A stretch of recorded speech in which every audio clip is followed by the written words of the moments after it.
Listo, doctor Neftalí, adelante. ¿Qué tal? Muy buenas noches a todos. Es un privilegio esta noche dirigirme a todos los espectadores y sobre todo agradecer al Foro Venoso Mexicano el privilegio y la oportunidad de compartir con ustedes esta sesión que a todas luces es una sesión extremadamente importante porque se va a tratar una patología compleja, a veces en su diagnóstico y a veces mucho más en su tratamiento. Entonces, empezamos sin más preámbulos. Voy a presentar a ustedes al doctor Jorge García Dávila. El doctor Jorge García Dávila es un gran amigo, es angiólogo, cirujano vascular y endovascular. Él es egresado del Hospital de Especialidades del Centro Médico La Raza del Instituto Mexicano del Seguro Social. Él forma parte del Comité de Flebología y Linfología de la Sociedad Mexicana de Angiología, Cirugía Vascular y Endovascular. Él está certificado por la Escuela Colombiana de Linfología y por la Society of Vascular Surgery. Y él, de alguna manera, también ejerce su práctica en una de las cadenas hospitalarias privadas más grandes en la Ciudad de México, que es el Grupo San Angelín, aquí en la Ciudad de México. Es para mí un placer presentar al doctor García. Y bueno, doctor García, la pantalla es toda suya. Muchas gracias, doctor. Voy a compartir mi pantalla.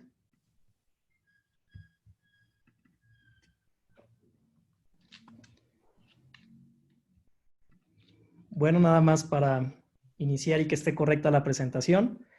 Buenas noches, amigos del Foro Venoso Mexicano. Bienvenidos nuevamente a una sesión del curso de Introducción al Manejo del Paciente Flebológico. El día de hoy vamos a hablar, el doctor Ricardo Rodríguez y un servidor, de qué es y cómo se trata el linfedema.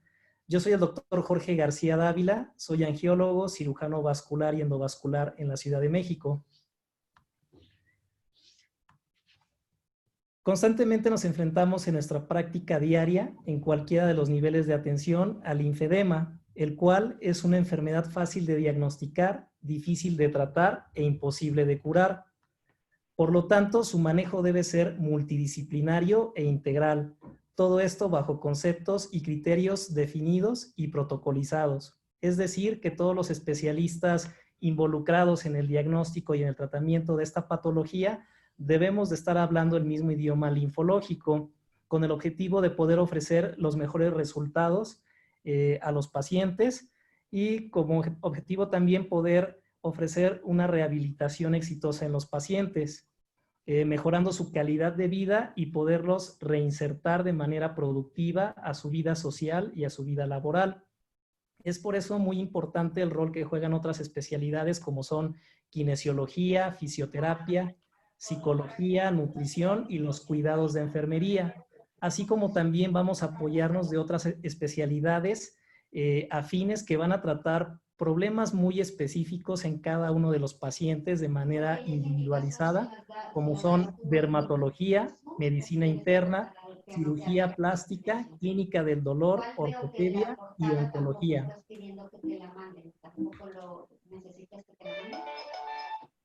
Bueno, y como anteriormente lo comentó nuestro actual presidente de la Sociedad Mexicana de Angiología, Cirugía Vascular y Endovascular, yo también el día de hoy puedo decirles que con lo que he aprendido en estos años de linfología, mi título como angiólogo y cirujano vascular por fin está completo, debido a que en nuestro país, nuestra formación como especialistas se enfoca principalmente al diagnóstico y al tratamiento de patología de arterias y venas, por lo cual pues tenemos un conocimiento muy precario de los vasos linfáticos. Es por eso que durante los últimos años pues me he dedicado al estudio y al tratamiento de la patología linfática, por lo que el día de hoy voy a poderles compartir conceptos muy concretos de una manera simple y sintetizada en cuanto al linfedema.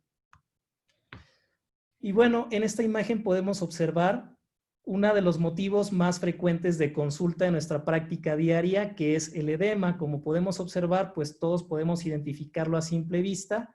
El edema se define como una acumulación de líquido en el espacio intersticial que ocurre cuando la filtración capilar excede los límites del drenaje linfático, produciendo signos y síntomas clínicos muy notables, como podemos ver nuevamente en esta imagen. La Sociedad Internacional de Linfología, en su documento de consenso más reciente del año en curso, define al linfedema como una manifestación externa de insuficiencia del sistema linfático y transporte linfático alterado. Como podemos ver en esta imagen, pues se define también como un signo o síntoma resultado de enfermedad linfática subyacente. Sin embargo, el concepto más completo del linfedema lo podemos encontrar en el 6º Consenso Latinoamericano para el Tratamiento del Linfedema, el cual nos refiere que es un acúmulo de proteínas de alto peso molecular, agua, electrolitos y otros elementos en el espacio intersticial, como consecuencia de una alteración dinámica y o mecánica de la circulación linfática. Bueno, todo esto se integra y se puede representar en la imagen inferior, en el cual todo lo anterior nos lleva a un aumento de volumen progresivo y evolutivo de la extremidad. Y lo más importante es la disminución de su capacidad funcional e inmunológica con un aumento de peso y modificaciones morfológicas que van a afectar seriamente la calidad de vida de los pacientes. Bueno, teniendo claro ahora estos conceptos, pues vamos a pasar a las bases anatómicas y fisiopatológicas. El sistema linfático, como podemos observar, es un sistema paralelo de transporte de masa, encargado de la homeostasia del líquido intersticial. Dentro de sus principales funciones vamos a tener que se encarga de la reabsorción del líquido intersticial, de proteínas de alto peso molecular y productos de desecho celular, como por ejemplo el amoníaco. También aquí se lleva a cabo la filtración y eliminación de patógenos como virus o bacterias. Y se va a llevar a cabo el tránsito de células linfoides en todo su trayecto. En cuanto a los ganglios o nódulos linfáticos, van a ser los encargados de la vigilancia inmune de la linfa por medio de los linfocitos y macrófagos que se van a encontrar en su interior. Y en otros lados del organismo, como en el intestino, se va a llevar a cabo la absorción de lípidos. En cuanto a la producción de la linfa, Starling fue uno de los primeros en establecer que el líquido intersticial es un ultrafiltrado de la sangre y que esta producción de linfa va a ser el resultado de la interacción de 4 fuerzas que van a oponerse entre sí o van a interactuar entre sí, de las cuales tenemos 2 que van a favorecer la filtración del líquido intersticial, como son la presión hidrostática capilar, que podemos ver en esta representación de vaso sanguíneo, y la presión coloidosmótica del líquido intersticial. Por el contrario, la reabsorción se va a llevar a cabo por medio de otras 2 fuerzas, que son la presión coloidosmótica plasmática y la presión hidrostática del líquido intersticial.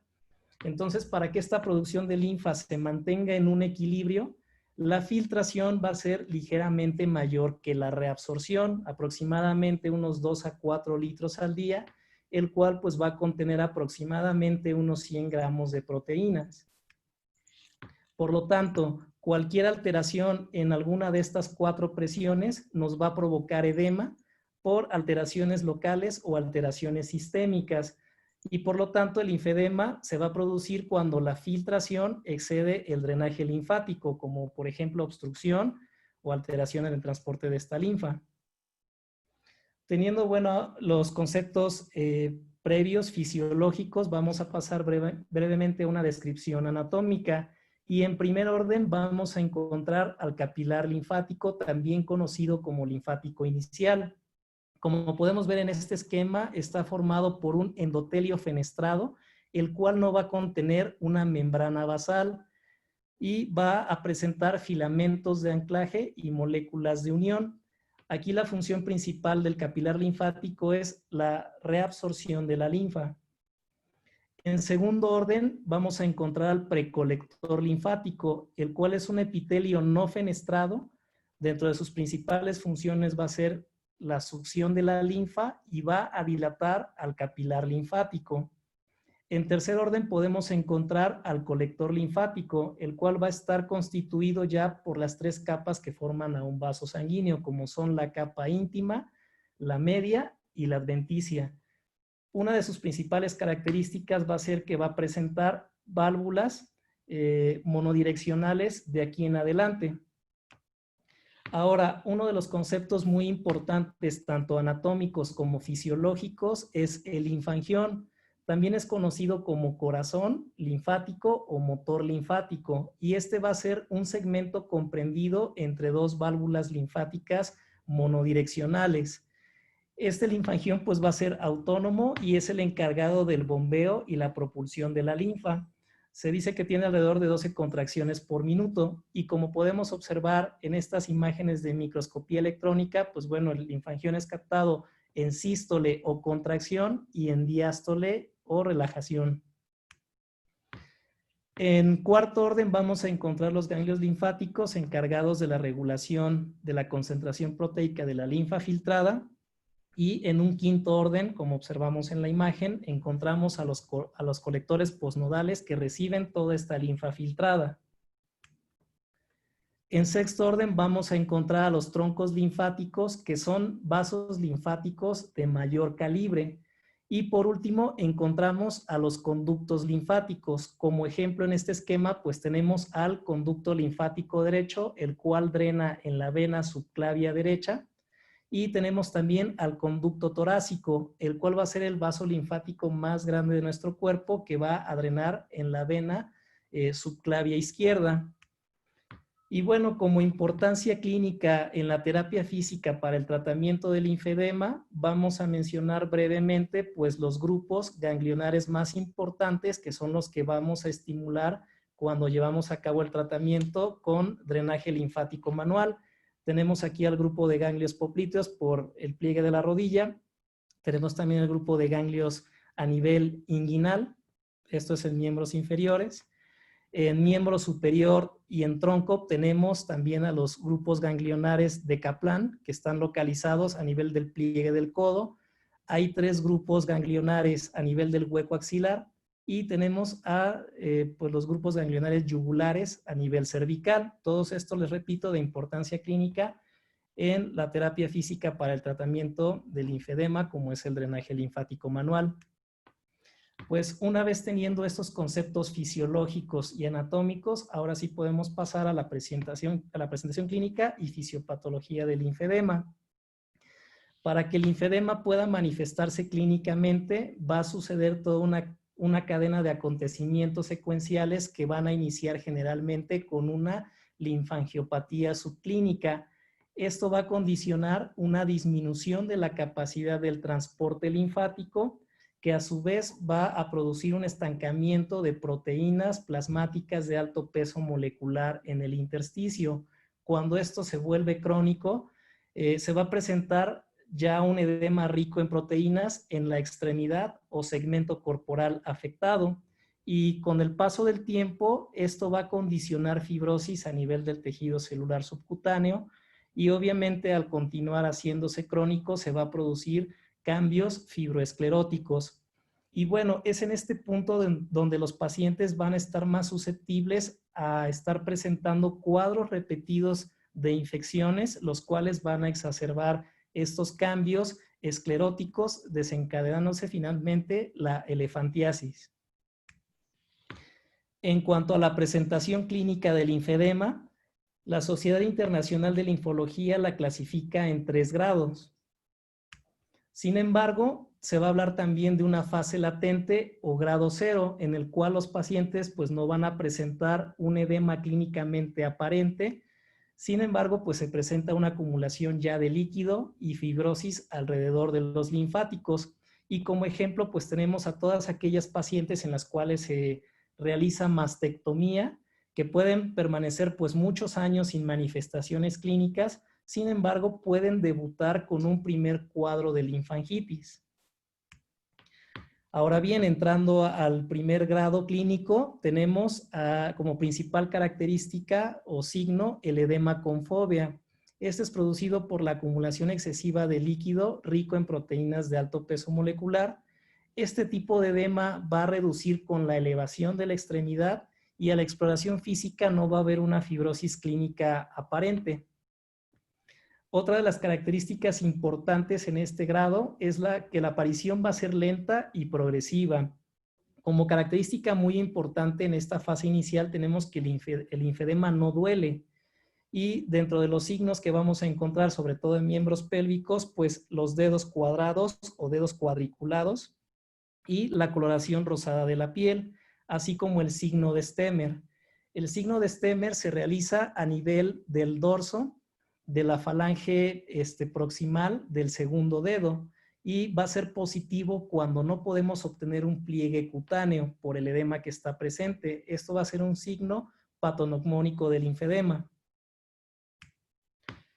En cuanto al grado 2 de presentación clínica, el edema ya se va a presentar sin fobia, generalmente no reduce con la elevación de la extremidad y ya va a existir una fibrosis evidente a la exploración física. También podemos encontrar, sobre todo en miembros inferiores, piel gruesa, hiperkeratosis, liquenificación y los pacientes van a referir principalmente pesantez y cansancio. El grado 3 o más avanzado, pues se dice que es un edema irreversible debido a que se va a presentar ya fibrosis y esclerosis de piel y tejido celular subcutáneo. Como principal signo característico es el de piel de naranja por toda la turgencia que va a existir y toda la concentración de proteínas de alto peso molecular que nos va a producir cambios llamados o conocidos elefantiasis linfostática. Y sobre todo en miembros inferiores vamos a encontrar verrucosis, vesículas, linforrea, eczema, dermatitis, escoriación y decoloración amarilla de las uñas. En estos ejemplos podemos observar que los pacientes en cualquiera de estos grados pueden presentar la joroba de búfalo en los dorsos de manos o pies. Y la decoloración amarilla de las uñas, pues por todo el reflujo crónico linfático que va a existir. Continuando con la clasificación y la estadificación, pues tenemos que no basta únicamente con clasificar al linfedema en cuanto a su presentación clínica, va a ser necesario estadificarlo también para poder establecer la extensión y gravedad de esta enfermedad, tomando en cuenta todas estas fases clínicas que se mencionaron previamente y correlacionándolo con la consistencia tisular, si deja o no fobia, si mejora o no con medidas posturales y paraclínicamente también se va a relacionar con la densitometría y el aspecto que va a presentar el tejido celular subcutáneo en un estudio de tomografía computarizada. Como podemos observar en este esquema, es la estadificación del linfedema propuesta por el 6º Consenso Latinoamericano para el Tratamiento del Linfedema. De igual manera, es importante describir el nivel de compromiso del linfedema en la extremidad y como podemos observar en estos 5 grados, pues se va a indicar si afecta el linfedema únicamente a los dedos en mano o pie, si afecta muñeca o tobillo, codo o rodilla, axila o ingle y en lo más avanzado, pues tórax y abdomen. Otra de las clasificaciones anteriormente utilizadas es por morfología, la cual pues fue publicada por el doctor Kinmont, el cual pues realizó varios estudios de linfangiografía, la cual consiste en inyectar medio de contraste directamente en los vasos linfáticos y en los cuales él pudo observar 3 patrones muy frecuentes de presentación, como son aplasia e hipoplasia linfática en alrededor de un 92% de los pacientes y también la presentación de hiperplasia o megalinfáticos en un 8% de los pacientes. Sin embargo, una de las clasificaciones que más frecuentemente se utilizan, que se deben de reportar, pues es la que toma en consideración la etiología, la edad de aparición y la genética, la cual divide al linfedema como linfedema primario y linfedema secundario. En cuanto al linfedema primario, tenemos que este puede ser congénito cuando su aparición es antes del primer año de edad, que es precoz cuando aparece entre 1 y 35 años de edad y puede ser tardío cuando la aparición es mayor de los 35 años de edad con sus subdivisiones correspondientes tomando en cuenta factores genéticos. En cuanto al linfedema secundario, este va a ser un linfedema en el cual nosotros podemos identificar una causa que va a desarrollar pues esta patología, como son filariasis, excisión de ganglios linfáticos, radiación, invasión tumoral, infección, trauma, lesiones térmicas y linfangitis de repetición. En esta imagen podemos observar a una paciente con linfedema secundario post-mastectomía unilateral. Y bueno, pues una de las causas también frecuentes del linfedema secundario pues son todas aquellas que se presentan posteriores a cirugías, como son cirugía de varices en procuración también de vena safena, en cirugía arterial de revascularización, con la lipoaspiración, posterior a cirugía con incisiones transversales, y también vamos a observar que puede presentarse en tumores que comprometen el drenaje linfático, como ejemplos tenemos testículo o melanomas. Y en esta imagen podemos observar un linfedema secundario posterior a histerectomía más un vaciamiento ganglionar unilateral. Como ejemplo brevemente de esta clasificación y estadificación, pues tenemos a una paciente con mastectomía izquierda por cáncer de mama, la cual se presenta a la consulta con edema blando que compromete el antebrazo. Por lo tanto, el diagnóstico se establecería como un linfedema secundario post-mastectomía, estado 1, nivel 3 del miembro torácico izquierdo. Bueno, continuando brevemente con los diagnósticos diferenciales, el linfedema es muy frecuente que pueda confundirse con cualquier otras patologías que involucran el aumento de volumen en las extremidades. Una de estas es el lipedema, el cual es una alteración o trastorno de la distribución del tejido graso que afecta casi exclusivamente a las mujeres e involucra fundamentalmente a las extremidades inferiores. Esta patología se diferencia del linfedema en que generalmente se presenta de manera bilateral y a nivel de maleolos hacia arriba. Va a respetar generalmente los pies. Otra de las patologías con las que puede confundirse el linfedema pues son las malformaciones veno-linfático-capilares, como por ejemplo tenemos este síndrome de Klippel-Trenaunay, en el cual los pacientes van a presentar manchas en vino de Oporto, como podemos observar en las imágenes, que corresponden a malformaciones capilares. Va a presentar hipertrofia de la extremidad afectada y el desarrollo de varices en la extremidad afectada. En esta imagen no observamos varices debido a que la paciente fue operada previamente por un cirujano vascular. Y bueno, otra de las causas también muy frecuentes o diagnósticos diferenciales del linfedema, tenemos el síndrome postrombótico, el cual es una secuela de una trombosis venosa profunda crónica que no fue tratada previamente y se caracteriza por todos los cambios cutáneo-vasculares que los pacientes van a presentar de insuficiencia venosa crónica secundaria, como son el edema, la hiperpigmentación ocre, eczema y desarrollo de úlceras y varices. Bueno, por cuestiones de tiempo, pues son los ejemplos más frecuentes que podemos mencionarles. Ya anteriormente se habló pues de diagnóstico diferencial del edema y también por cuestiones de tiempo voy a mencionarles estudios de apoyo diagnóstico. Primero que nada, pues es importante mencionar que el diagnóstico del linfedema es clínico y vamos a tener una amplia gama de estudios que podemos llevar a cabo en los pacientes para complementar el diagnóstico en cuadros clínicos pues no muy esclarecidos. En primer lugar tenemos a la linfangiografía con contraste directo, la cual actualmente se encuentra abandonada por la complejidad técnica para poder realizarla y por la alta tasa de complicaciones que puede presentar el inyectar el medio de contraste directamente en los vasos linfáticos. Actualmente el estudio de elección pues es el linfogamagrama, también conocido como linfocintigrafía. Este se realiza con un fármaco radionúclido y es el estudio que más frecuentemente se utiliza para poder evaluar la insuficiencia del transporte linfático y el reflujo dérmico. En el consultorio yo utilizo mucho la ultrasonografía, que no es un estudio específico, sin embargo nos ayuda para detectar otros diagnósticos diferenciales en el caso de que no se presente una trombosis venosa profunda aguda o un síndrome postrombótico. Sin embargo, es de utilidad para poder observar el edema del tejido celular subcutáneo y sus características, así como la hipertrofia ganglionar en la ingle o en la axila.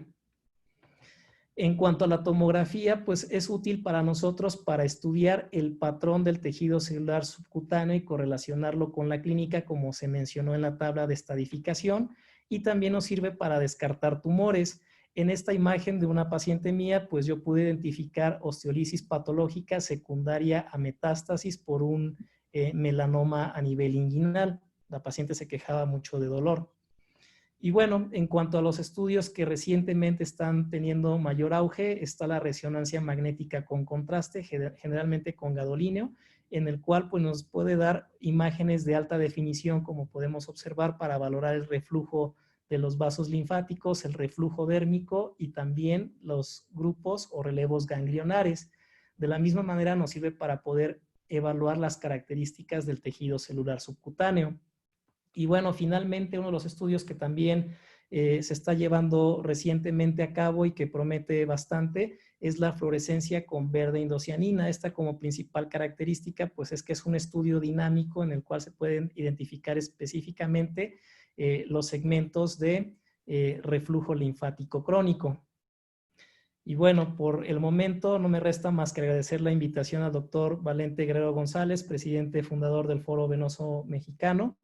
Y ahora cedo la palabra al doctor Ricardo Rodríguez. Muchas gracias por su atención. Gracias, Jorge. Muy amable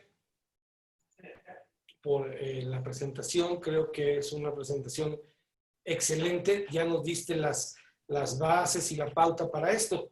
Y a continuación quiero presentar a un gran amigo también, el doctor Ricardo Rodríguez Castillo. Rodríguez Castillo es egresado de la Facultad de Medicina de la Universidad de Guanajuato en León.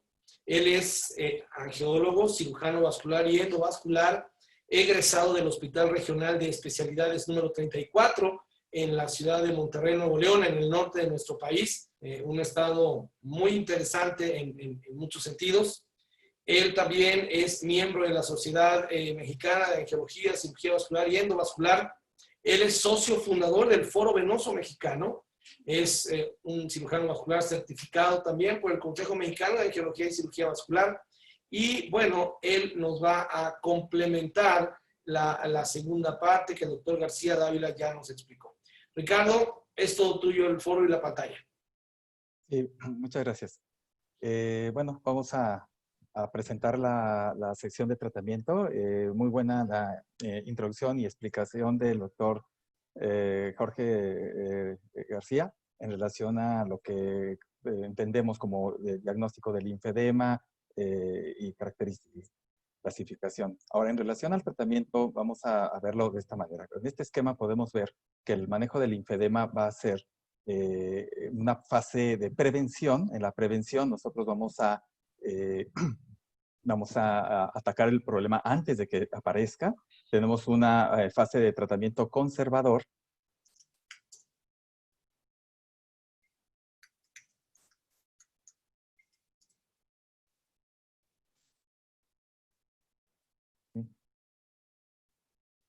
Sí, se observa la pantalla. Ya, se movió un poquito. Ya, otra vez, vuelve a convertir la pantalla, no hay problema. Ok, entonces estamos con la clasificación que vamos a manejar ahorita para explicar el manejo del linfedema. En cuanto a la prevención.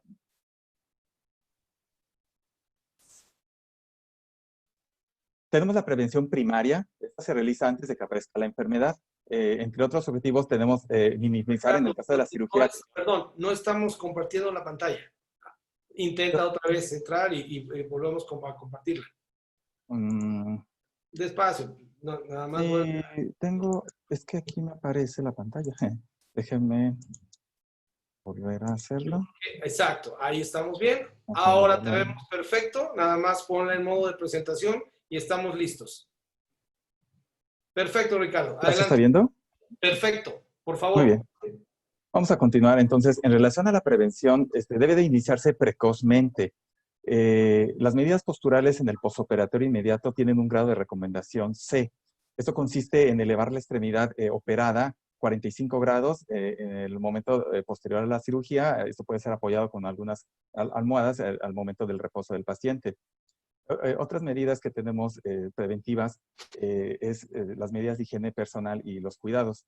De estos, mantener el peso corporal adecuado es el que tiene mayor grado de recomendaciones A, debido a que hay estudios que han demostrado que la obesidad se asocia a una tasa de presentación del linfedema hasta del 49% comparado al 28% en pacientes no obesos que han sido operados de la misma situación.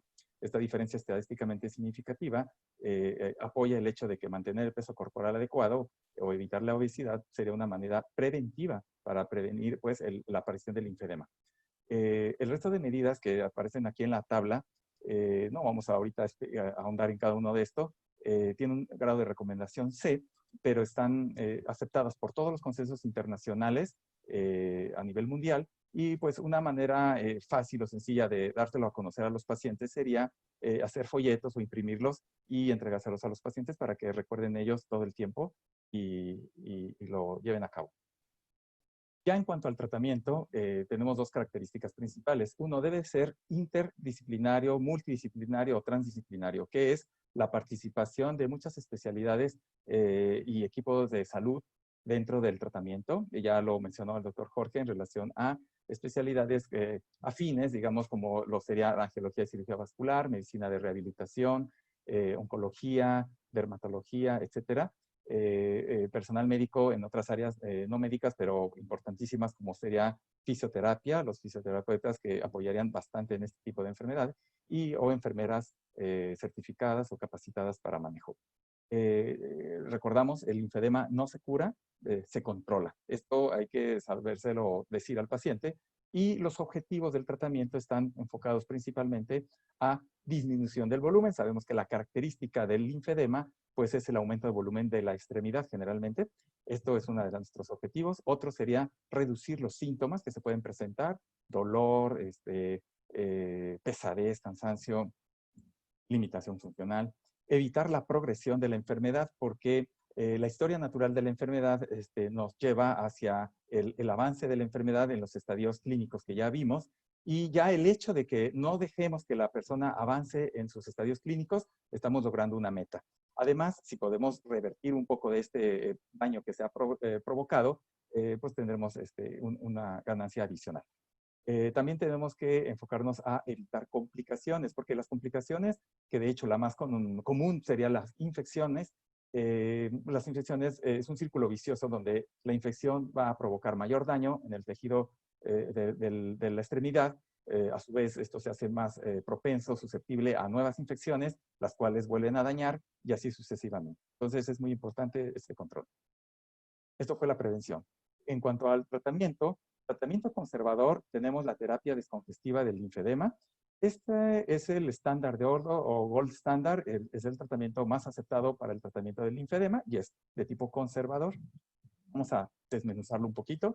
La terapia descongestiva del linfedema o terapia descongestiva compleja o terapia física combinada tiene diferentes nombres. Antes llamada terapia física descongestiva compleja, preconizada por Foldy, tiene 5 componentes. Los componentes son drenaje linfático manual, vendaje multicapas, que ahora el Grupo Internacional de la Compresión nos sugiere usar el término de multicomponentes en lugar de multicapas, ejercicios o cinesiterapia o ejercicios miolinfogenéticos, los cuidados de la piel, que también los vimos como parte de la prevención, y las prendas de compresión. Son los 5 componentes. Tenemos que entender que esta terapia descongestiva compleja está dividida principalmente en 2 fases, es lo que más coinciden los diferentes consensos. Tenemos el grupo de trabajo del linfedema liderado por Inglaterra, tenemos el consenso latinoamericano de tratamiento del linfedema, tenemos guías españolas, tenemos muchos países. Esto es más o menos común a todas. Tenemos una fase intensiva de tratamiento de terapia descongestiva, que se presentaría en las primeras 2 a 4 semanas. Es el tratamiento agudo, se da más en los estadios de la clasificación de la International Society of Lymphology, los estadios 2 y 3, y involucra los 4 primeros que mencioné: el drenaje linfático, los cuidados de la piel, el vendaje multicomponentes y el ejercicio. En la fase de mantenimiento, donde puede haber una transición de 1 a 3 meses, pero es el tratamiento a largo plazo, cambiamos solamente el vendaje multicomponentes por las prendas elásticas o de compresión que serán a largo plazo. El resto se conservan. Lo que sí puede cambiar es la frecuencia con lo cual se hacen, por ejemplo, los drenajes linfáticos. Y vamos a hablar de cada uno de ellos. En cuanto al drenaje linfático manual, este consiste en un masaje suave especializado realizado para estimular el sistema linfático.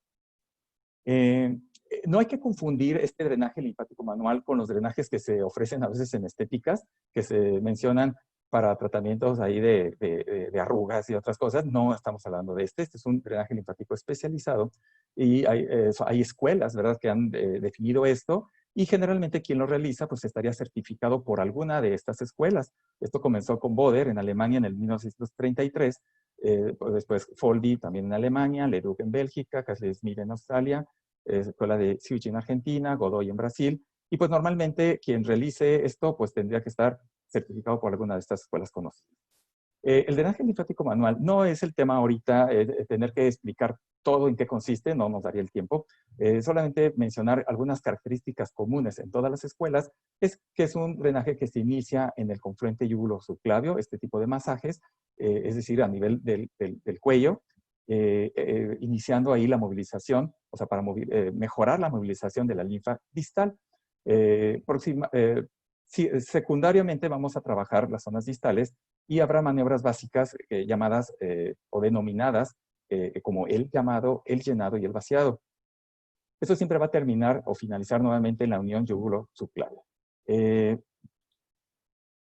Es muy importante conocer la anatomía, ya hablamos también de eso al principio. El que no conozca la anatomía de estas corrientes linfáticas derivativas no tiene por qué ponerse a hacer este tipo de drenaje. Entonces, en esta certificación, quienes han conocido la anatomía y conocen la técnica, podrán realizarlo de manera adecuada. Cada sesión puede durar entre 30 a 60 minutos. La frecuencia varía dependiendo en qué etapa nos encontremos. En la fase intensiva puede ser una sesión por día cada día, pero incluso podemos ver lugares en Europa donde internan al paciente y se podrían llegar a hacer sesiones a 2 o 3 veces por día al inicio. Después se van espaciando y en la fase de mantenimiento se podrán llegar a realizar cada mes. Hay que entender que estos componentes de la terapia descongestiva no funcionan aisladamente. Si nosotros queremos con solamente drenaje tratar un paciente, pues no sería lo correcto. Tenemos que mantener lo que hemos ganado ya con el drenaje, posterior a ello, utilizando un vendaje multicomponentes. Este vendaje se colocaría para mantener lo que hemos ganado ya con la terapia de drenaje linfático manual. El vendaje también tiene sus propias características. Hay que entender que es un vendaje de corta elasticidad. Ahorita voy a explicar un poquito esta característica del vendaje. Se utilizan, como les dije, diferentes materiales, algunas esponjas, material acolchado, además de las vendas. Se usan técnicas de vendaje especializados, imbrincados cortos, largos, medianos, vendajes en espiral. Esto es propio de la fase intensiva que ya mencionamos. Y al principio se pueden cambiar tan frecuentemente como se hacen los drenajes linfáticos, es decir, hasta diario. Porque al principio vamos a movilizar mucho más contenido de líquido, la extremidad disminuirá de tamaño rápidamente y tendremos que estarnos adaptando a este nuevo volumen de la extremidad. Los efectos de los vendajes multicomponentes, entendiendo la ecuación de Starling, que ya se mencionó al inicio, tiene efectos en reducir la presión de filtrado capilar, sustituye la falta de presión tisular, favorece la reabsorción linfática y estimula el transporte de la linfa, reduce el reflujo venoso y facilita el retorno venoso y ayuda a disminuir el tejido fibroesclerótico. Podemos incluso obtener algún beneficio con el tejido duro, que a veces podemos pensar que ya es irreversible, pero el vendaje sí nos da esta posibilidad. De hecho, podríamos decir que de los 5 componentes, aunque todos funcionan en conjunto, y pudiéramos decir que uno es el más importante, yo diría que es el vendaje multicomponentes. Sí puede llegarse, estudios que lo han demostrado, a utilizar en forma aislada con resultados. Y esto es porque a veces no se pueden llegar a tener equipos multidisciplinarios completos y en la zona donde nos encontremos, con vendaje podríamos lograr buenos resultados. Aquí tenemos 2 vendas que podrían parecer semejantes de las que se llegan a utilizar normalmente, diferentes marcas, pero sí hay diferentes características. Tenemos vendas de corta elasticidad, que serían las que se extienden menos del 100% de su tamaño, y las de larga elasticidad que se extienden más allá del 100%. Incluso tenemos vendas que no se estiran nada o inelásticas. Haciendo un pequeño modelo experimental, podemos tener aquí una de las marcas de vendas en donde yo tengo 10 centímetros de venda y cuando yo le estiro, logro 22 centímetros. O sea, tengo un estiramiento de 12 centímetros más adicionales a los 10 que tengo. O sea, un incremento del 120%. En cambio, esta venda, yo tengo 10 centímetros y le estiro, solo me da 13 centímetros. Tengo 3 centímetros más, 30% de extensibilidad. Este es un vendaje de corta elasticidad, este es un vendaje de larga elasticidad. En el linfedema utilizaríamos vendas de esta característica, entonces tendríamos que conocer qué marcas nos dan estas características. En cuanto a los componentes, pues tenemos diferentes componentes que pueden ser esponjas absorbentes, tenemos pads, o en las vendas tenemos vendas cohesivas, con algodón, acolchadas, etc. Hay diferentes formas de conseguirlo. Son equipos que no llegaron al final a México, pero sí se pueden conseguir en forma individual para armar nuestros kits de tratamiento multicomponente. Ejemplos de vendaje en donde utilizaríamos una primera capa que puede ser una venda, pero una esticoneta que es de algodón. Bueno, primeramente cuidados de la piel, humectación, lubricación, colocación de esta, colocación de vendaje también para dedos, por ejemplo, en forma individual. Y luego la colocación de espumas o vendajes acolchados. Finalmente los vendajes de corta elasticidad, logrando entonces completo un vendaje multicomponentes. En cuanto a los ejercicios o cinesioterapia o ejercicios miolinfopeniéticos, estos van a aprovechar las bombas fisiológicas que tenemos, las bombas impulso aspirativas. Tenemos varias bombas en las extremidades, hasta 7, y en los brazos obviamente también. Y estos siempre se van a realizar con los vendajes colocados. Entonces vamos en una secuencia de drenaje, de colocación de vendaje para mantener los resultados del drenaje, y posteriormente ejercicios con vendajes colocados para obtener un mayor beneficio. Podríamos hacer ejercicios de tipo aeróbico o de resistencia, aunque no deben ser de alto impacto. Esto pues apoyados con terapistas, que son los que nos pueden ayudar mucho en toda esta parte. Existirán guías donde podrán ejemplificarse o explicarse en forma directa diversos ejercicios que se pueden llevar a cabo y entregarse también manuales para los pacientes para llevar a casa y que los sigan realizando en sus casas. Otro componente de la terapia descongestiva compleja son los cuidados de la piel. Ya los habíamos mencionado también en la prevención. Yo aquí nada más quería recalcar un poco estos que están subrayados. Es muy importante secar e hidratar bien la piel después de bañar, evitar grietas, posibles áreas de entrada de bacterias, que el coco es la infección, en este caso de los linfedemas. Consultar al médico inmediatamente cuando hay erupciones o irritaciones, porque puede ser el inicio de una infección. Esto es una urgencia realmente. Evitar arañas de animales, picaduras de mosquitos. Pues, hay familias que tendrán mascotas, pues tendremos que tener mucho cuidado en estas situaciones.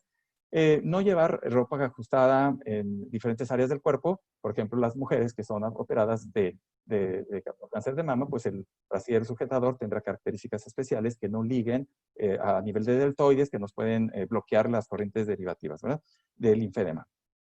No, instruir al paciente, ¿verdad?, no tomar presión ya en el brazo afectado, no poner inyecciones o sacar muestras de sangre, y no caminar descalzo en pacientes que tienen linfedema en las extremidades.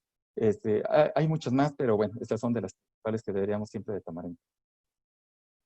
En cuanto a las prendas de compresión, que son las mangas y las medias de compresión, pues también son parte de la terapia de mantenimiento que sustituyen al vendaje. Existen dos categorías de vendaje, las de tejido plano y las de tejido circular. Brevemente diré, las de tejido circular son las que vemos normalmente en las tiendas, ya vienen en forma circular y no tienen hilos que cierren el círculo, ya vienen circulares de origen, son más elásticas, pero tenemos las de tejido plano que son más difíciles de conseguir, generalmente se construyen a medida de la extremidad del paciente, son con más características para el linfedema porque se parecen más a los vendajes de corta elasticidad. Las medias de tejido circular más comunes no se recomiendan usar durante la noche, solo de día. Las de tejido plano sí podrían utilizarse o cambiar por vendajes de corta elasticidad. La compresión utilizada generalmente va de la clase 2, que son las de 20 a 30 milímetros de mercurio para extremidad superior, y hasta la clase 4, que son las de más de 40 milímetros de mercurio, y pasando por las de 30 a 40, que sí se pueden utilizar en las extremidades. Hay que tomar en cuenta que si el paciente por alguna razón no tolera una compresión más elevada, es mejor bajar la compresión, pero seguir utilizando a que el paciente abandone el tratamiento. Y en eso pues nos adaptaremos. debemos conocer siempre bien sus indicaciones y contraindicaciones. Muchas veces aquí se requiere del apoyo del angiólogo y cirujano vascular, dado que si se presentan enfermedades de tipo arterial severo, estaría indicado, trombosis venosa. Entonces aquí sí hay que saber en qué momento utilizar. Continuamos con las terapias de apoyo. Aquí vamos a hablar de medicamentos, presoterapia, dieta, taping y la psicoterapia. En cuanto a medicamentos, pues tenemos una amplia gama de medicamentos que se han estudiado o han presentado alguna publicación con respecto a la utilización o beneficio en el linfedema. Los más reconocidos en estos son los flavonoides o gamma benzopironas alfa, también algunas saponinas, el rustus o lesina, y sintéticos como el oxalato de calcio. Los efectos de los medicamentos serán en el tono venoso, en las válvulas venosas y pared venosa como antiinflamatorios, en la permeabilidad capilar, mejoran cambios cutáneos, mejoran síntomas venosos, mejoran el drenaje linfático y mejoran los parámetros hemorreológicos. El mecanismo de acción específico de las benzopironas, y yo diría de las gamma benzopironas, que son las que más estudios tienen, que entre ellas está la fracción purificada micronizada o MPFF, que en siglas en inglés, o mejor conocida como diosminesperidina, estas reducen la salida de proteínas desde los vasos sanguíneos, incrementan la remoción proteica por parte del sistema linfático, estimulan la actividad contráctil del linfagión, o sea, tiene un efecto linfokinético, aumentan la capacidad de transporte de las proteínas por los linfáticos o carga linfática, inducen neogénesis linfática e incrementan la proteólisis macrofágica, que disminuiría la presión oncótica intersticial, dado que las proteínas jalan agua hacia afuera del vaso o hacia el intersticio, la destrucción de estas proteínas, pues mejorarían también esto. Otros medicamentos, los diuréticos, hay que entender que los diuréticos no son parte del tratamiento del linfedema, sí se pueden llegar a utilizar en las etapas iniciales, pero realmente no es parte del tratamiento. Hay que hacer un buen diagnóstico diferencial y saber en qué momento utilizarlos y cuándo no, pero en general no los vamos a considerar como parte de. Los antibióticos son muy importantes porque es muy común que los pacientes con linfedema estén propensos a padecer infecciones y generalmente utilizaremos antibióticos que ataquen sobre todo bacterias del grupo de los gram positivos. Hay que ser un poco selectivos al escoger estos antibióticos, no utilizar de amplio espectro, sino más específico para este tipo de bacterias de la piel. Y los casos de las zonas endémicas que tienen filariasis por los antiparasitarios serían importantes. Tal vez no en todas las regiones de México presentemos estas características.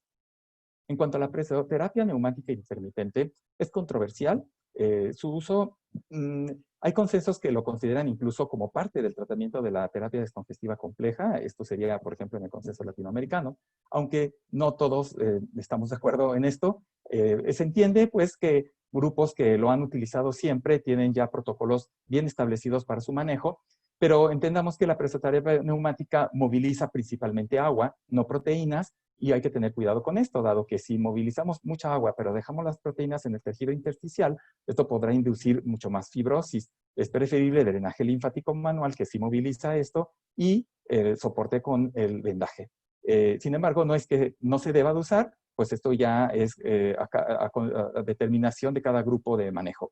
Lo que sí debemos decir es que las que tienen multicámaras, las mangas o botas, funcionarán mejor mientras más cámaras tengan, y las presiones que se utilizan están en 20 a 40 milímetros de mercurio. No debe ser mucha presión para no causar tampoco un daño linfático, y son sesiones de 40 a 60 minutos. En cuanto a la dieta, no hay una dieta específica para tratamiento del linfedema como tal. Digamos que lo principal es mantener un peso saludable, ya hablamos de la importancia de mantener este peso adecuado. Las proteínas, aunque pensemos que se secuestran proteínas en el espacio intersticial, no está indicado reducir la ingesta de proteínas, es lo normal. Lo que sí se recomienda es una dieta baja en grasa, dado que a nivel del kilo, a nivel intestinal, existe la grasa como componente del drenaje linfático, que si tiene mayor viscosidad o densidad, será más difícil su movilización. Los carbohidratos se manejan normal, la fuente de fibra igual, consumo de agua igual, y tomar en cuenta solamente la dieta, o sea, en la que por la dieta baja en grasas tendremos que vigilar el aporte de vitaminas liposolubles. En cuanto al taping, bueno, Kinesiotaping es la marca original. El doctor Kenzo Case de Japón fue quien lo publicó, quien es el iniciador de esta técnica. Son bandas adhesivas, elásticas y resistentes al agua, con efectos fisiológicos, a decir del autor, de que disminuyen el dolor, mejoran la propiocepción, regula tono muscular, aumenta el recorrido articular, que son efectos distintos al linfedema, y también con efectos flujo sanguíneo y linfático. Estos son ejemplos, diferentes formas de cortes. En el caso del linfedema, decir solo dos cosas. El corte a nivel de las bandas estas con forma de pulpo, y es la que se utiliza más para el tratamiento del linfedema, y que las zonas de anclaje generalmente son proximales, y que el estiramiento que vamos a utilizar en estas bandas elásticas será muy corto, de 10% aproximadamente. El efecto es separar la piel, la dermis, de la fascia, aumentando el espacio intersticial, provocando una especie de canal por donde pueda fluir mejor la linfa. Se puede hacer como complemento al vendaje multicomponentes, pero como en todo, esto se tiene que estudiar bien, se tienen que certificar, y si existe el riesgo de charlatanería en este tipo de procedimientos, hay que tener mucho cuidado en esto, pero sí existen grupos que han estudiado esto, que han encontrado algún beneficio, pero sí podría decir que a nivel de revistas indexadas y de medicina basada en evidencias, publicaciones más serias, todavía no existe demasiada información con esto. Continuamos con el tratamiento quirúrgico. Finalmente, el tratamiento quirúrgico se divide en técnicas resectivas y reconstructivas. Aquí lo podemos dividir así. Las técnicas quirúrgicas, cirugía excisional, cirugías ya dejadas, pero que se utilizaron como Charles y Thompson, resectivas, tienen que ver con eliminar solamente volumen para mejorar la función de extremidad. También se ha visto lo que es la liposucción como una alternativa, y tenemos las derivaciones de tipo linfovenosas o linfolinfáticas y el trasplante autólogo de ganglios linfáticos. La cirugía excisional, entonces, es paliativa nada más. Como les dije, está en desuso, sobre todo la cirugía abierta. La liposucción por grupos de Suecia han encontrado que puede tener algún beneficio, pero hay que tomar en cuenta que este tipo de técnicas podrían dañar vasos linfáticos residuales y entonces condenar al paciente a utilización de medias el resto de su vida. Entonces hay que tener cuidado, pues a veces sí puede ser funcional, sobre todo paliativo. En el caso de la cirugía reconstructiva, se había dejado mucho tiempo en desuso, existieron técnicas antiguas. En lo personal llegué a realizar técnica de Cordeiro, que es una técnica brasileña de derivación linfovenosa. Sin embargo, después ya no hubo muchos estudios en respecto a eso. Actualmente lo que más se utiliza es la supermicrocirugía. Ahí vemos ejemplos de anastomosis. En el caso de derivaciones de tipo linfovenoso, podemos realizarla con microscopios de muy alta gama de magnificación, y para anastomosar vasos vasculares que miden 0.3 a 0.8 milímetros. Podemos hacer incluso anastomosis terminoterminales con suturas de 11 y 12 ceros, con incisiones mínimas de 3 centímetros, incluso a veces con anestesia local, y haciendo anastomosis terminoterminales, derivando de un vaso linfático a una vénula de la dermis. Esto se ha podido ir mejorando gracias a las últimas técnicas de diagnóstico como la linfografía directa por inmunofluorescencia. Está en estudio, está avanzando, cada vez hay más publicaciones, es algo futuro que nos puede traer un beneficio adicional. Sin embargo, todavía no existe demasiado respaldo y no podemos considerarlo como técnicas de inicio, sino solamente cuando no ha resultado las otras técnicas ya mencionadas de tipo conservador, pero tiene futuro. Finalmente, voy a poner un caso solamente clínico de forma rápida. Este es un caso de un paciente con linfedema secundario, cuadros repetidos como antecedente de erisipela. Es muy común ver en la consulta pacientes con linfedema secundario a infecciones de repetición. Lo comúnmente pensamos más como las secundarias a cirugías, pero esta también es muy frecuente. Y también cuando hablamos de cirugía, no solamente de cáncer. Debido a esto, presentaba linforrea y papilomatosis y cambios que se hubieran clasificado como grado 3 de la clasificación de la International Society of Lymphology. Vemos un poquito un acercamiento de las lesiones, papilomatosis, el signo de Stemmer, que ya se mencionó, del segundo dedo del pie, características clásicas de un linfedema. Vean las características.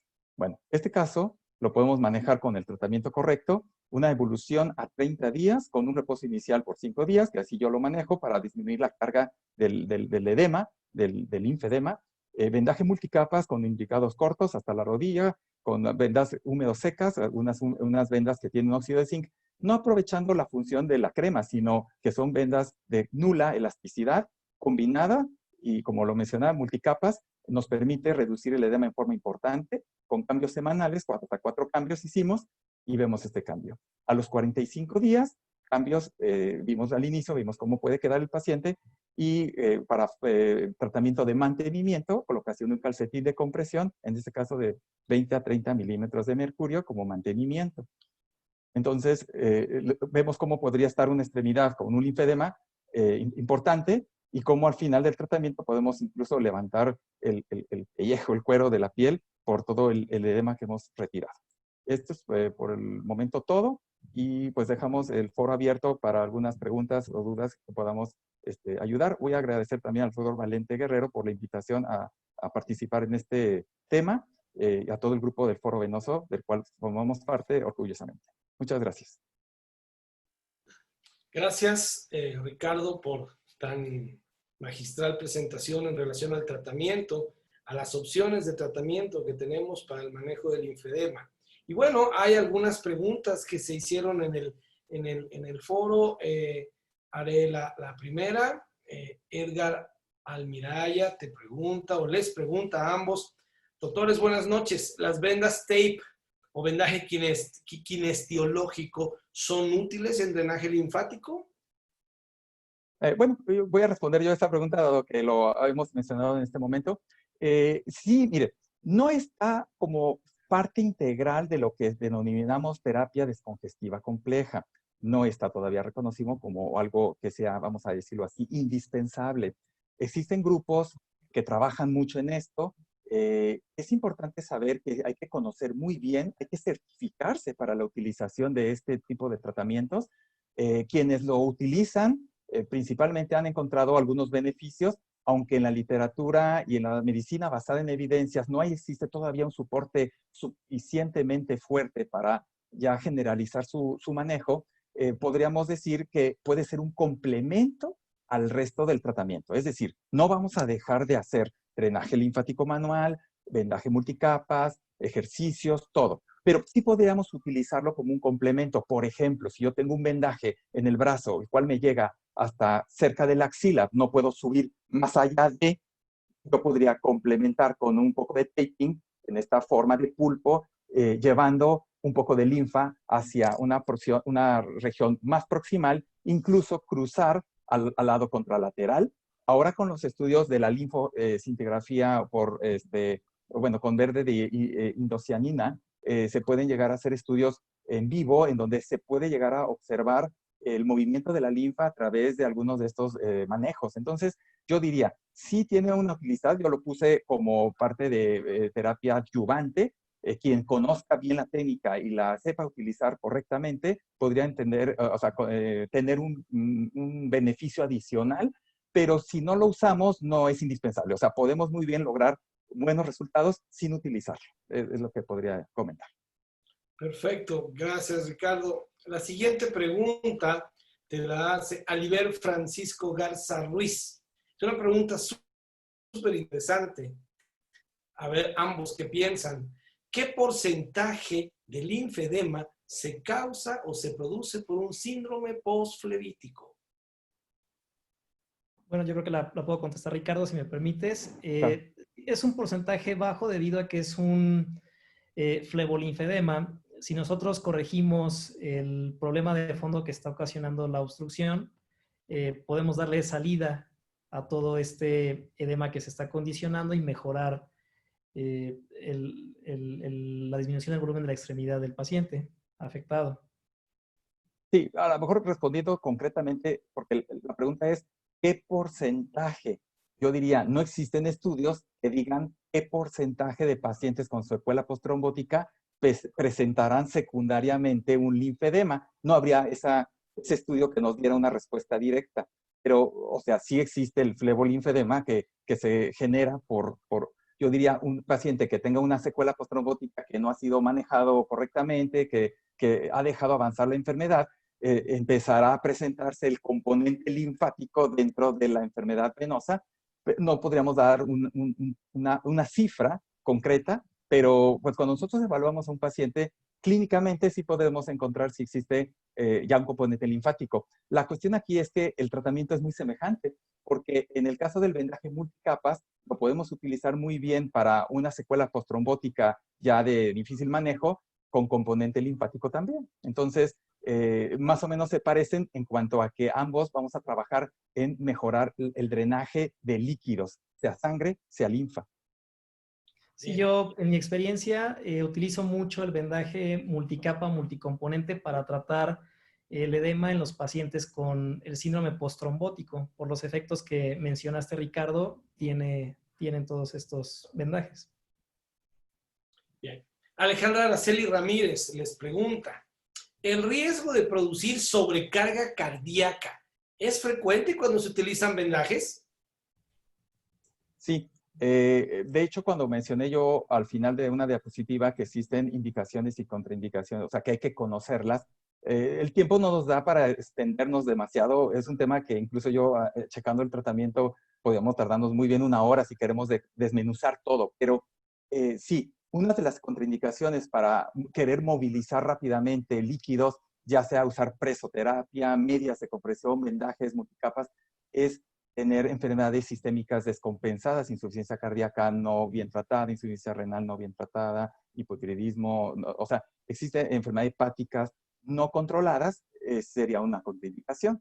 Sí podemos generar un daño mayor si queremos movilizar o no hemos detectado que existe un edema, por ejemplo, por una sobrecarga cardíaca, por una insuficiencia cardíaca descompensada, e iniciamos un manejo de movilización fuerte de líquidos en la extremidad. Sí hay que conocer eso, hay que hacer el diagnóstico. Bien. Aliber Francisco Garza Ruiz les pregunta, ¿cuál es el papel del uso de los vendajes inelásticos en el tratamiento del linfedema? Voy a volver a contestar yo, dado que son de tratamiento. Lo comenté ahorita, de hecho, el vendaje de corta elasticidad es el más importante en el tratamiento del linfedema. Casi diría yo, y el único, porque el vendaje de larga elasticidad realmente no tiene indicación. Cuando nosotros queremos aprovechar el uso de un vendaje es porque es de corta elasticidad. Si yo usara un vendaje de larga elasticidad, es como usar una media. O sea, usaría una media en realidad. Si yo quiero un efecto mejor o para este tipo de enfermedades, entonces usaré un vendaje de corta elasticidad. La razón de la corta elasticidad es causar una presión de trabajo mayor que una presión de reposo menor. Es decir, el paciente está en reposo, el vendaje no hace mucha presión.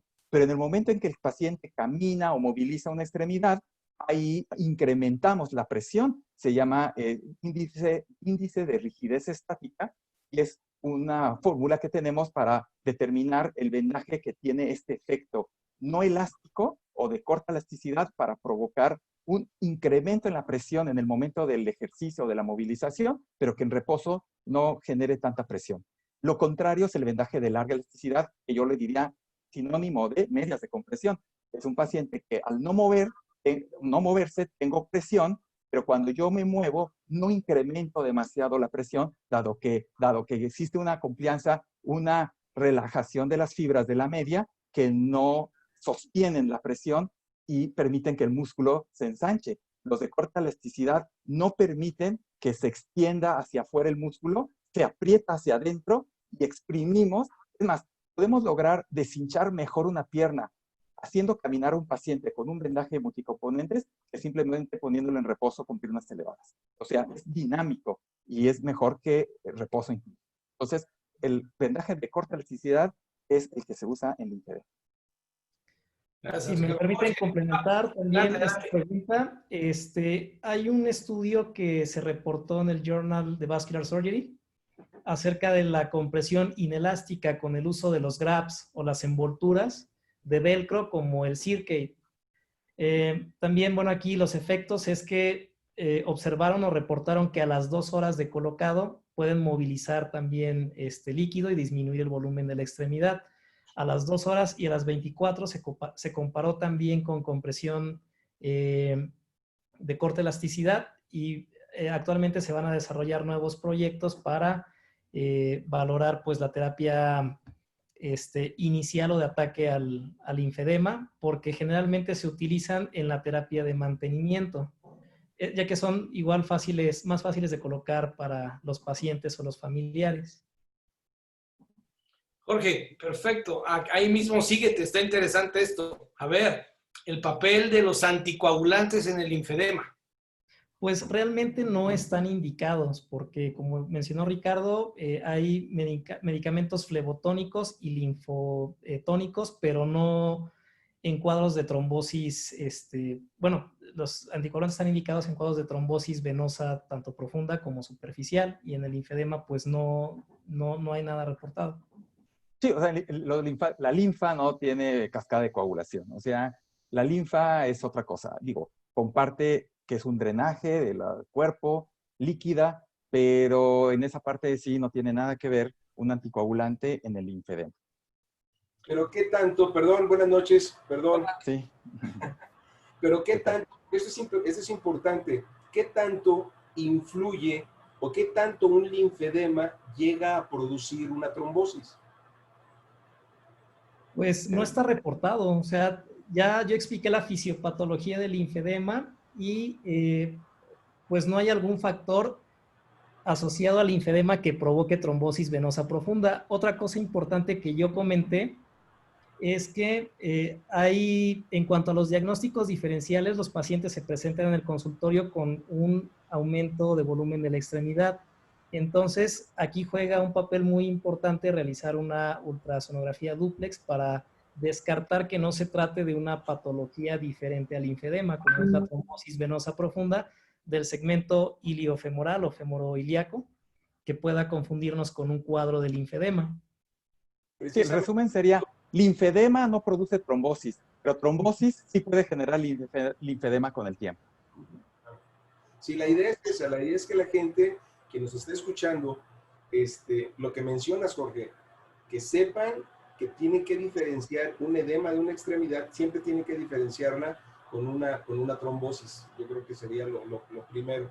Pero realmente, si dicen, tiene un edema de esa magnitud, por supuesto que va a obstruir la circulación, pero lo que están comentando es cierto.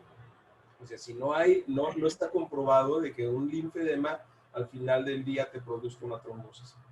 Sí, y también yo comenté acerca de que puede haber tumores que estén comprimiendo las venas, y sí puede provocarse cuadros de trombosis venosa profunda, tanto por la compresión como por toda la cadena proinflamatoria y procoagulante que desencadenan estos tumores malignos, generalmente.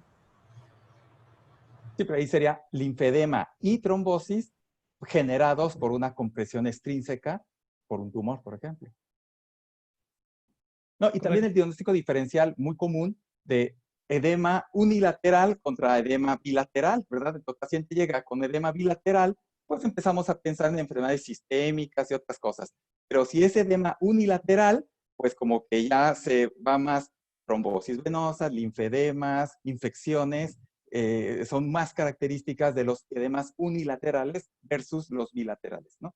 Y aunque un bilateral muy común, que me toca a mí ver mucho y a lo mejor a muchos también, el edema por dependencia o postural de personas mayores que están todo el día sentados y llegan con unas piernas bastante edematizadas y en realidad ni siquiera tienen como tal una enfermedad venosa. Es tantas horas que permanecen con los pies hacia abajo, pero el manejo es semejante, vendajes, multicapas. Una pregunta, perdón, con respecto a los anticoagulantes, perdón. Hay que hacer una diferencia ahí entre el uso de la cumarina y los cumadínicos, ¿no? Que podrían ser indicados si podrían hablar un poquito acerca de esto. Sí, la cumarina como una alfa-benzopirona tiene un efecto a nivel de linfático, pero eso es la cumarina. La acenocumarina como un anticoagulante el Sintrom, por decir, que a lo mejor no es de los que más se usan ahorita, pero sí a veces existe la confusión en relación al término, dado que es semejante, pero sí, cuando hablamos de cumarina, así sola la palabra cumarina, que son alfa-benzopironas, el nombre comercial, no sé si se pueda decir, pero es el único casi que hay, pero se usa bastante, Benalot, no es un anticoagulante. Si alguien ve a alguna persona sospecha de trombosis y le da este medicamento porque tiene cumarina pensando que es anticoagulante, pues no, ese es con otro efecto, aunque existen otros benzopironas con más estudios, que son las gamma benzopironas, como la diosmina y esperidina, que sería, yo preferiría usar esa al otro. Gracias. Bien, una pregunta interesante para todos. El doctor Ernesto Serrano, Rico, gran amigo, un saludo, nos pregunta, ¿por qué razón la compresión neumática intermitente no produce un resultado, si bien no igual a la parte de vendaje que ya comentaron, sino incluso complementario? Bueno, responderé nuevamente. Sí lo comentamos ahorita en la plática. Comentamos que las bombas de compresión neumática tienen el problema de que movilizan fuerte y rápidamente agua, pero no las proteínas. Ese sería uno de los detalles que hay que tomar en cuenta.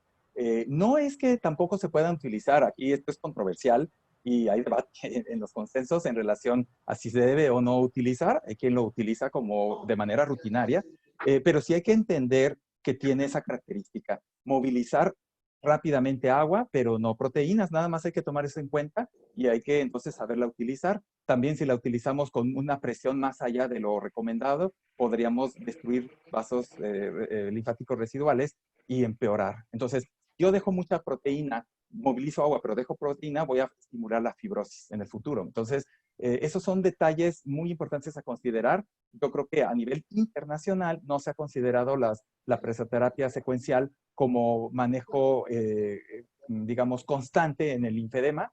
Hay grupos que lo apoyan y lo han estudiado, pero yo creo que si no la utilizamos no pasa nada, o sea, podemos trabajar con todo lo demás. Quien sí lo utiliza, si lo sabe utilizar bien, podría tener buenos resultados, pero sí hay que entender estas características, que no es lo mismo el vendaje multicomponentes y el drenaje linfático manual combinados, estos dos, a la presoterapia. Es decir, si queremos que la bomba haga todo el trabajo y no hacemos nuestra parte, no estaría bien. Sí tendremos que hacer nuestra parte también. Sí, pues para complementar, perdón, no sé si pueda complementar. En la terapia física para el tratamiento del linfedema hay 3 pilares importantes. Uno de ellos, pues, es el drenaje linfático manual. Como se comentaba aquí, sí se van a poder movilizar las proteínas de alto peso molecular, pero es con el drenaje, que son una serie de maniobras secuenciales muy sutiles en el cual podemos movilizar líquido y proteínas. Y bueno, complementando, también pues la terapia de compresión, el doctor Ricardo también ya mencionó cuáles son los efectos que va a producir la terapia compresiva en los tejidos, movilizando principalmente pues el líquido. Y algo muy importante para mencionar también son los ejercicios miolinfoquinéticos que los pacientes van a realizar para complementar al drenaje linfático y a la terapia compresiva. Entonces son estas 3 cuestiones importantes. Ok, Igualito, perdón, hablan igualito que el doctor Latorre, no sé por qué. Tus alumnos. ¿Quién sabe? Una pregunta interesante, no hay, el autor prefirió mantenerse en anónimo, pero él pregunta si después de un procedimiento de escleroterapia se puede producir un linfedema. Yo creo que no ha ocurrido, no sé, aquí los expertos como el doctor Valente, yo creo que no han tenido algún caso así. No hay que confundir la escleroterapia con la inyección de polímeros, que eso sí puede provocar linfedema. Y eso es muy frecuente, que nos lleguen a la consulta pacientes que llevaron tratamiento previamente con esta inyección de polímeros. Sí hay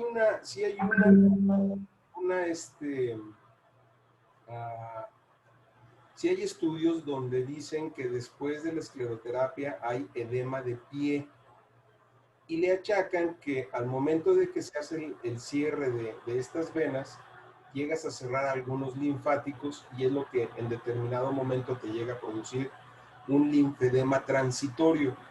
Pero de ahí a que sea un linfedema crónico y grande e importante, definitivamente no, ¿eh? Bueno, sí hay estudios que dicen que casi cualquier procedimiento que se hiciera de tipo invasivo podría generar algún tipo de secuela de linfedema secundario. Quiero con esto decir, una persona que tiene un esguince de tobillo, una persona que lo operan de tobillo, por ejemplo, de rodilla, y generarse este tipo de problema. Igual, cualquier tipo de infección lo puede generar. Pacientes que han sido operados de alguna otra cuestión y siguen con edema y el cirujano que los atendió dice, yo ya acabé, ya hice todo bien, está muy bien, pero yo sigo hinchado, ¿verdad? Entonces ya llegan a la consulta y ve uno si tienen un cierto efecto a nivel linfático después de ser invasivos. Sí puede haber ese tipo de linfedema. Claro, sobre todo los ortopedistas cuando hacen cirugías grandes, ¿no? Cadera, rodilla, como dijiste. En Pero fin. incluso en esguince se ha visto, o sea, el simple hecho del esguince puede lesionar linfáticos y generar un linfedema posterior. Entonces, Marta Curry hace una pregunta muy interesante y yo creo que esta nos va a poner a pensar un poquito. Enfermedad arterial y pacientes con linfedema. ¿Cuál es la recomendación que ustedes hacen? ¿Qué tipo de vendaje o cuál es la opción alterna que tenemos para un paciente con enfermedad arterial y linfedema? Pues hay criterios bien establecidos para poder establecer una terapia compresiva. En todo paciente, cuando lo valoramos en el consultorio, debemos de revisar los pulsos, debemos de determinar un índice tobillo-brazo. Y bueno, hay bastante bibliografía en el cual toman como criterio para poder colocar vendajes un ITB mayor de 0.6. O, bueno, cuando la presión sistólica en el tobillo es de 60 o mayor, o la presión en el dedo que se determina es mayor de 30. Sin embargo, cuando está ligeramente por debajo de estos rangos, hay que tomar en cuenta también que al disminuir el edema en el paciente, vamos a mejorar un poquito pues, la calidad de vida, pues. sí, el vendaje multicapas se podría llegar a utilizar por arriba de un índice de presión tobillo-brazo de 0.5. Se puede utilizar, no hay problema. De hecho, sería importante decir que mucha gente tiene la idea de que si es diabético, ya está contraindicado a usar cualquier tipo de compresión. No uses nada apretado porque eres diabético, como dando por hecho que por ser diabético ya tienen tapadas las arterias. Y no es así. O sea, el paciente habría que evaluarlo en forma individualizada. Si tienes un problema arterial y severo, podría estar contraindicada el vendaje de compresión.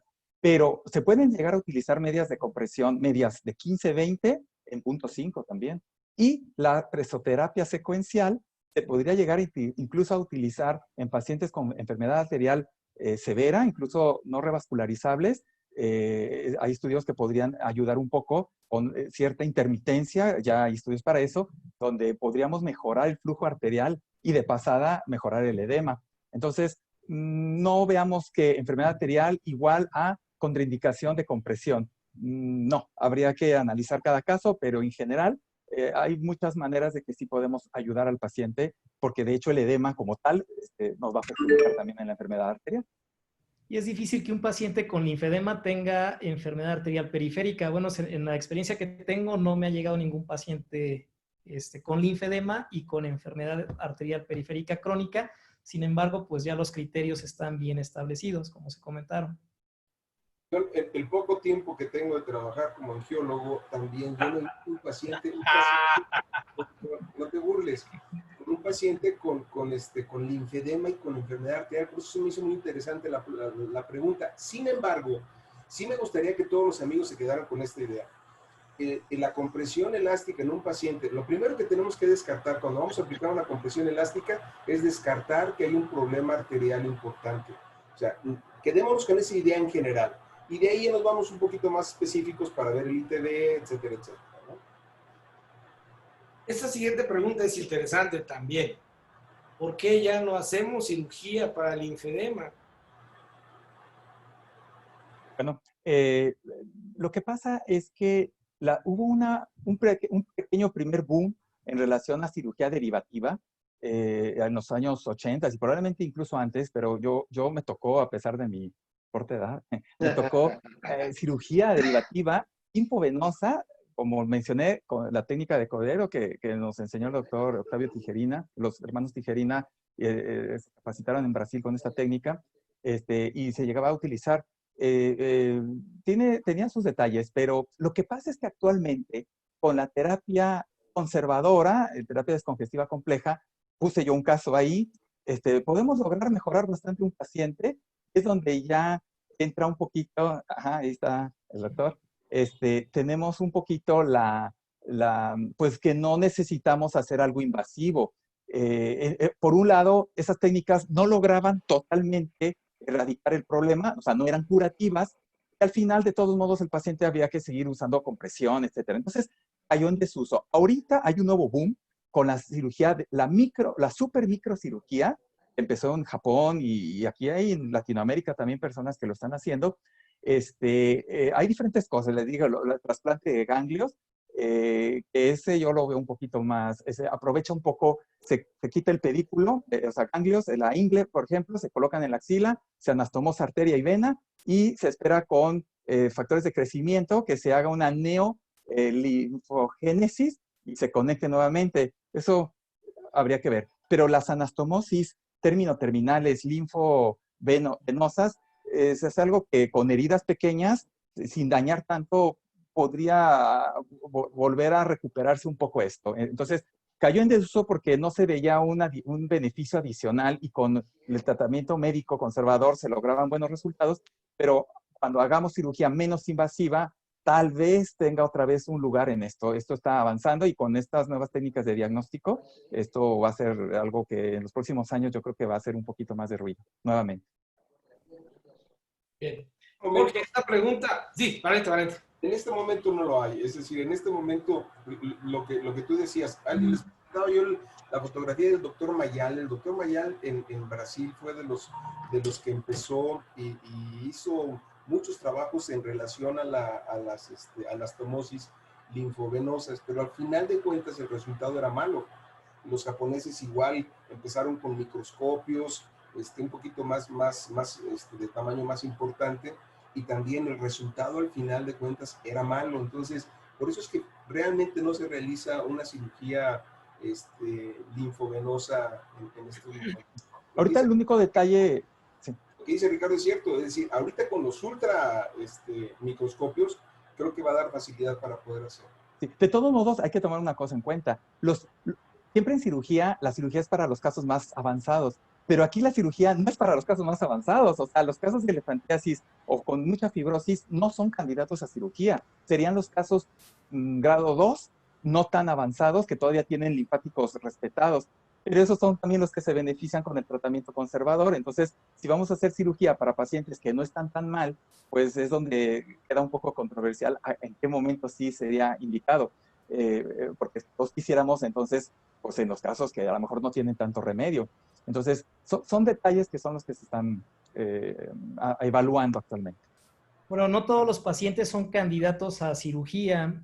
Yo en la revisión que he hecho he encontrado que solamente del 3 al 5% son candidatos a una cirugía de este tipo.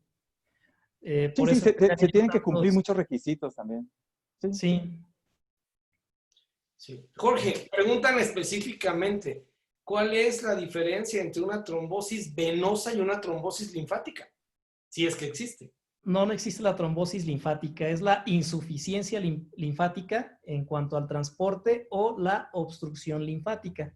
Ya vimos los diferentes patrones que se pueden presentar con el estudio que publicó el doctor Kinmont, aplasia, hipoplasia o megalinfáticos, pero no existe la trombosis linfática.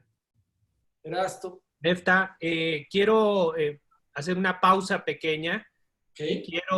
Quiero agradecer a Laboratorio Sanfer, que nos patrocinó durante las últimas 4 sesiones a Foro Venoso en este proyecto para médicos de primer nivel. Agradecer muy atentamente a Sanfer y seguir en contacto trabajando con ellos.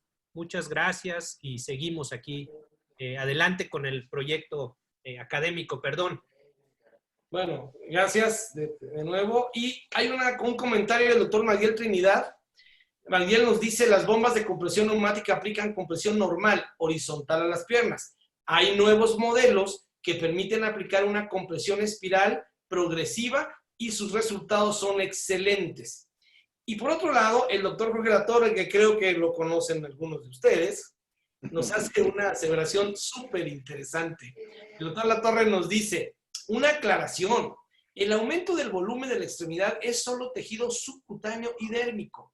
Siempre es suprafacial. No interesan los espacios compartimentales. Por eso no está descrita la trombosis venosa profunda en linfedema. Eso es lo que nos comenta el gran maestro de la parte linfática que todos conocemos, queremos y respetamos mucho. Bueno,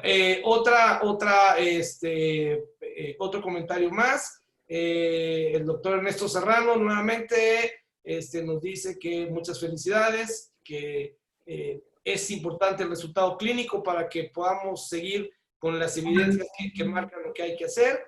Y el doctor, nuevamente, el doctor Alejandro Latorre nos dice que en la actualidad solamente llegan a cirugía el 3% de los pacientes porque falla la terapia descongestiva compleja. Actualmente no hay una serie más de 5 años que tenga una permeabilidad en las anastomosis, me imagino que se refiere a las linfovenosas, arriba del 20%. Ese es el asunto. Y bueno, por lo demás son felicitaciones de todo el continente. De alguna manera, pregunta nuevamente algo que Jorge ya comentó, pero se lo vuelvo a transmitir, la importancia del Doppler vascular en el linfedema como diagnóstico. Pues bueno, como complemento, como les decía, primero que nada, nosotros como cirujanos vasculares estamos obligados a realizar un rastreo dúplex en nuestro consultorio para descartar cualquier otro tipo de patología. En lo personal, pues bueno, cuando un paciente llega por primera vez conmigo con linfedema, yo como cirujano vascular realizo un rastreo para ver si tiene síndrome postrombótico, que es una de las causas más frecuentes que mencionamos.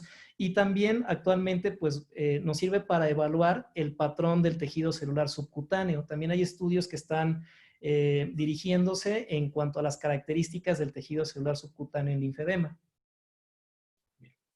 Una pregunta interesante respecto a la cirugía es decir si vale la pena a estos pacientes, Ricardo, en relación a lo que comentaste, si estos pacientes con un grado muy avanzado de linfedema, si no valdría la pena operarlos, sobre todo pensando en mejorar la calidad de vida. No, pero es que lo que comentaba, bueno, hay que hablar de los dos tipos de cirugía, muy diferentes cada una. La cirugía excisional, que reseca volúmenes, tejido fibroso, que es una cirugía, o la cirugía derivativa, o sea, reconstructiva. En la cirugía reconstructiva no está indicada en los casos avanzados porque está destruido todo. No hay nada ya que reconstruir. Los linfáticos han sido dañados. Esos no son candidatos. O sea, no es que no queramos darles un apoyo adicional. Estos no son buenos candidatos. No les va a ir bien. Entonces, en cirugía reconstructiva derivativa no se les puede ofrecer. Pero la cirugía resectiva, pues podría llegarse a utilizar para casos de volúmenes demasiado aumentados que provocan una limitación funcional o estética, pero bastante importante, en donde valdría la pena al menos mejorarles un poco la calidad de vida de forma, digamos, paliativa.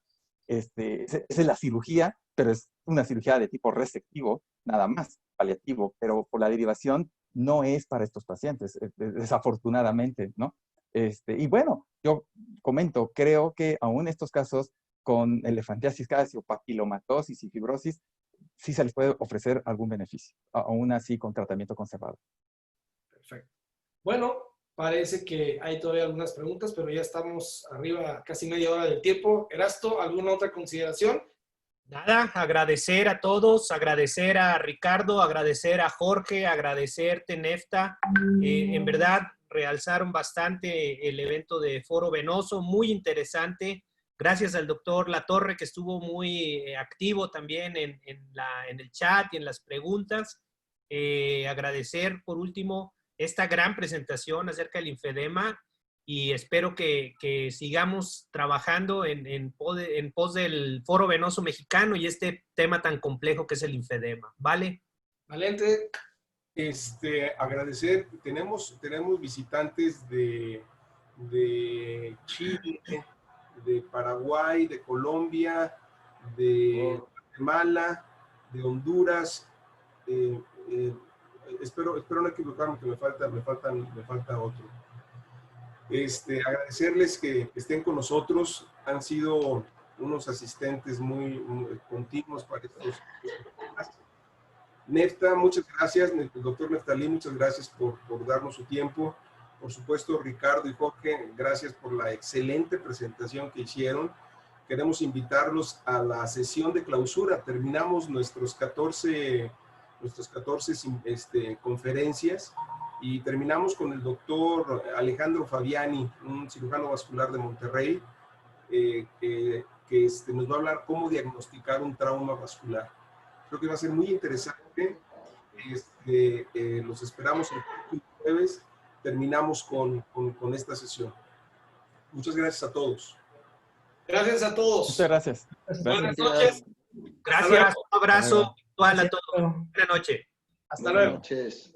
Chao.